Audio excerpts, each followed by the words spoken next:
In the mid-'80s, my mother was a house cleaner in Australia. She would clean various houses in suburban areas, and would sometimes venture out to houses in rural wine regions. We lived fairly close to both. She would leave her business cards at local shops, get referrals, or market her services through word of mouth. She got most of her business this way.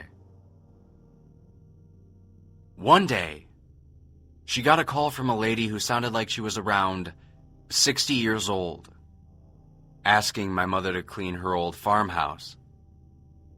The woman made a lot of odd demands, and my mom would usually meet clients before taking on new locations. In this case, however, the lady did not want to meet, and said she would simply leave the keys under the front doormat. Now, my mom agreed, only because the lady was obviously wealthy, and was offering to pay a substantial sum of money, more than she would reasonably expect.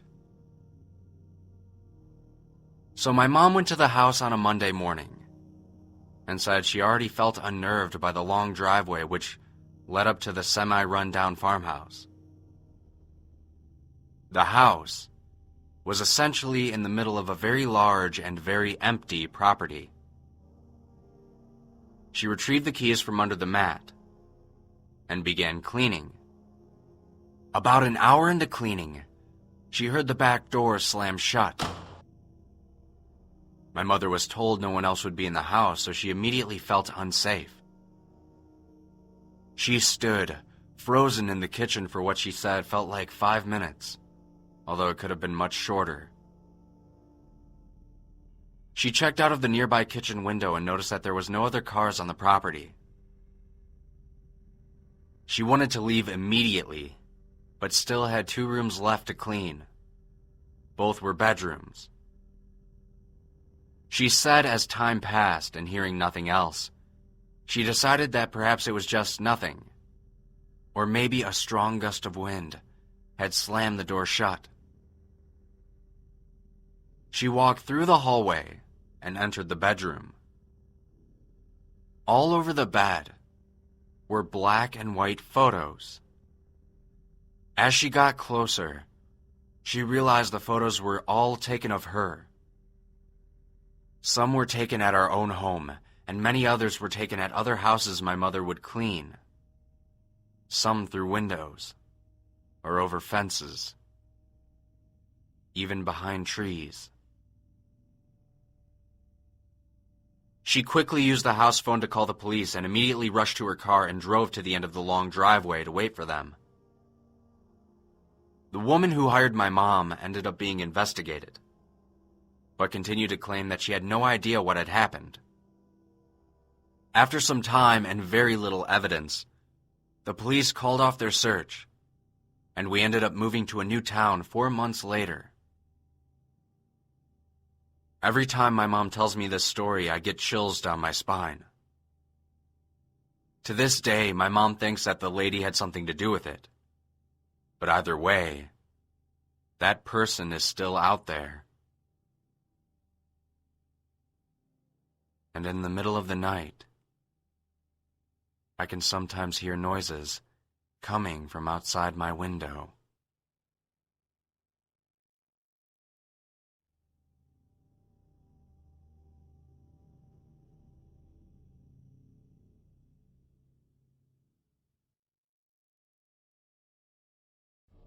My dad was out for a job interview, so my sister and I had the place to ourselves for a few hours.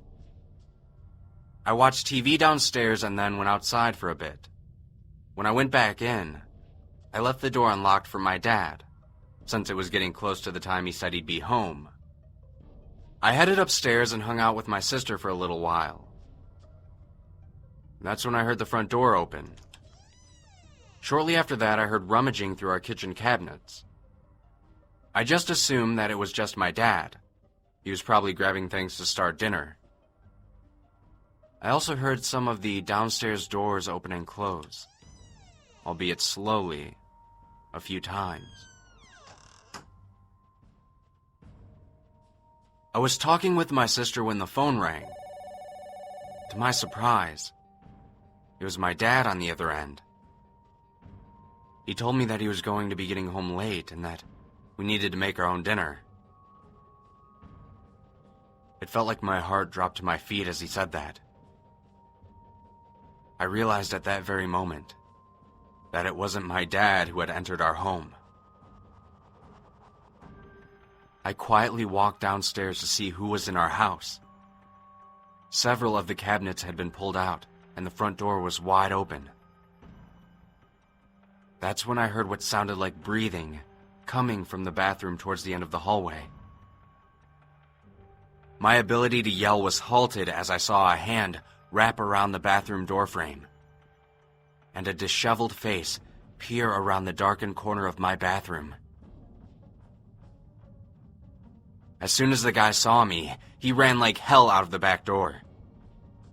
I immediately called the police, and they said they were sending someone over right away. In the meantime, as I was gathering my wits, I checked the bathroom.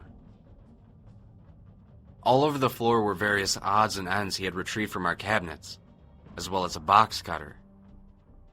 I'm not sure if he was simply planning to rob us and leave, or something far more sinister. The police arrived shortly after, but they could never find him. Nowadays, my dad always calls when he's heading home, just to make sure everything is fine. And I always keep all of my doors locked at all times.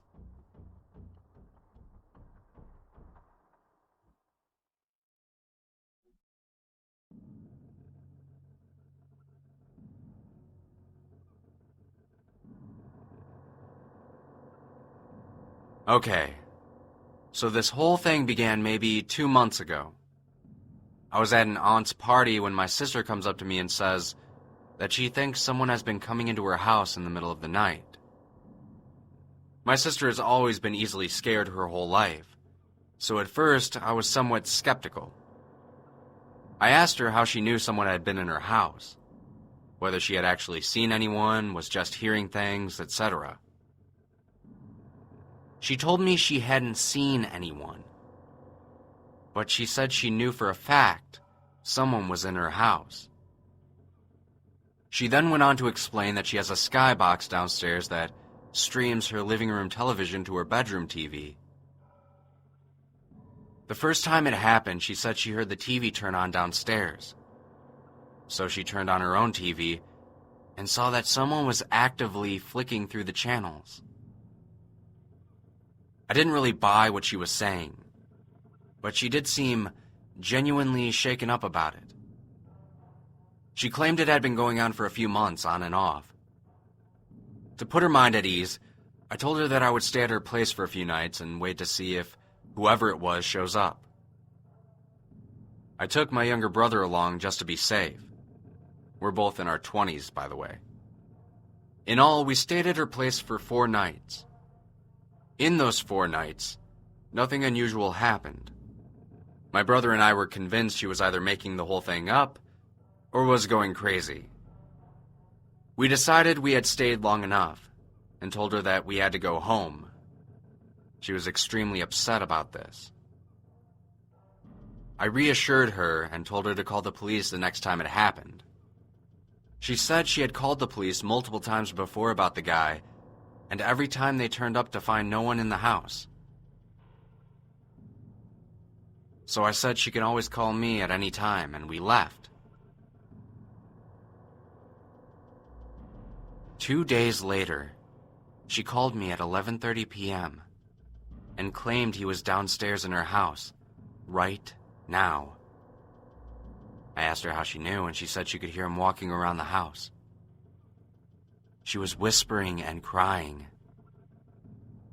I could hear in her voice that she wasn't making this up. So I called my brother and told him to meet me at her house. I was on the phone with her the entire drive over to her place. I live about 10 minutes away. When I got there, my brother was already parked outside. We both went to the back of the house. I was still on the phone with my sister. The first floor of the house was completely dark apart from the glowing TV in the living room. As we approached the patio door, we saw that a man was in fact sitting on the couch in the living room. We were frozen solid, and over the phone my sister noticed that we went quiet and started asking what was wrong. I told her to stay quiet and that we had it handled. I then hung up and called the police to explain the situation. The guy hadn't moved from the couch at all while I did this. Suddenly, the TV turned off while we were waiting for the cops. My brother and I started to panic when it happened. We couldn't see anything downstairs. It was completely pitch black. Then the hallway light turned on, meaning someone was on the stairs. We threw open the patio door and rushed inside. When we reached the top of the stairs, I saw the man standing at the end of the hall, with his ear to my sister's door. My brother and I charged at him and wrestled him to the ground, getting in a few good shots before dragging him out of my sister's house into the front yard.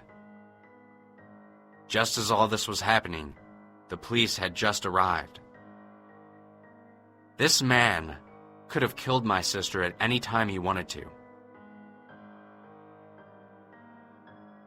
It turned out that the guy was in fact one of our mom's old boyfriends who had lived with us for a while in the 90s. He had always been fond of my sister, but we had never suspected him to be aggressive, and he hadn't contacted any of us for nearly a decade. We had completely forgotten about him. My sister moved back in with my mother, and is undergoing therapy to get over what had happened. Our stepdad, as he liked to call himself way back when, was given only 3 years in prison. Can you believe that? We are all doing our best to push past this terrible event, and I promised my sister that no matter what, I will always believe her from now on.